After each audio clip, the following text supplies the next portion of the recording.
हाल ही में सामने आए कुछ मीडिया और सोशल मीडिया दावों के अनुसार ऑपरेशन सिंदूर नामक एक सैन्य घटनाक्रम के 1 वर्ष पूर्ण होने पर भारतीय सैन्य बलों की समीक्षा में कई बड़े खुलासे बताए गए हैं। इन दावों में कहा गया है कि 7 और 8 मई की रात पाकिस्तान, चीन और तुर्की की कथित साझेदारी में लगभग 900 स्वॉर्म ड्रोन का उपयोग किया गया था, जिनका उद्देश्य भारत के विभिन्न सैन्य रणनीतिक ठिकानों को निशाना बनाना था। आइए देखते हैं हमारी खास रिपोर्ट।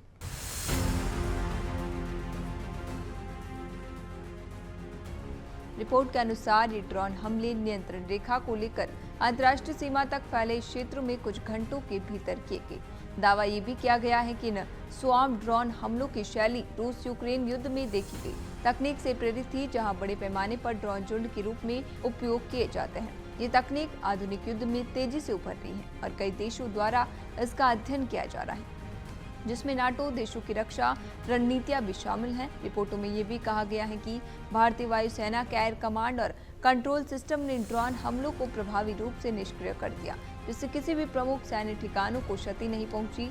इसके अनुसार भारत की एयर डिफेंस क्षमता ने इस कथित हमलों को सफलतापूर्वक रोक दिया। पाकिस्तान ने 4 मंसूबों के साथ प्लान बनाया था। भारतीय एयर डिफेंस को सस्ते ड्रोन से परेशान करना, भारत के एयर डिफेंस क्षमता को सस्ते ड्रोन मार गिराने में एग्जॉस्ट करना था। नए आकलन के अनुसार पाक को सस्ते ड्रोन उपलब्ध कराने में तुर्की का पूरा योगदान था। ड्रोन हमलों से भारत पर महंगे युद्ध का भार थोपना, पाक, चीन व तुर्की सस्ते एरियल हमलों से भारत पर बेहद महंगा आर्थिक युद्ध थोपने की फिराक में था। 30 से 50 हजार रुपए कीमत की ड्रोन दागकर भारत को आत्मरक्षा में 2.5 करोड़ या फिर अधिक कीमत वाली मिसाइलें चलाने का मजबूर करना था। रडार और अन्य टोही नेटवर्क में घुसपैठ करना, भारत के रडार एवं अन्य सर्विलांस नेटवर्क को एक्सपोज करने के लिए मजबूर करना था। पाकिस्तान सिर्फ भारतीय कार्रवाई का जवाब देने के बजाय नेटवर्क वारफेयर की तैयारी कर चुका था। इसके लिए पाक को चीन ने अपना सर्विलांस सिस्टम बायडू भी दिया था।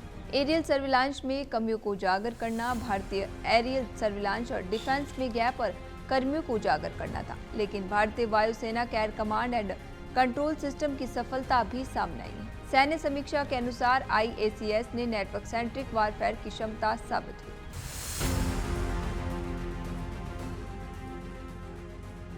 ऑपरेशन सिंदूर की पहले वर्षगांठ पर भारतीय सेना ने गुरुवार को कहा था कि ऑपरेशन सिंदूर ने साफ संदेश दिया कि पाकिस्तान में कोई भी आतंकवादी ठिकाना सुरक्षित नहीं है। यह अभियान अंत नहीं बल्कि शुरुआत थी। भारत आतंकवाद के खिलाफ लड़ता रहेगा। ऐसी ही ताज़ा खबरों के लिए बने रहिए लोकमत भारत के साथ।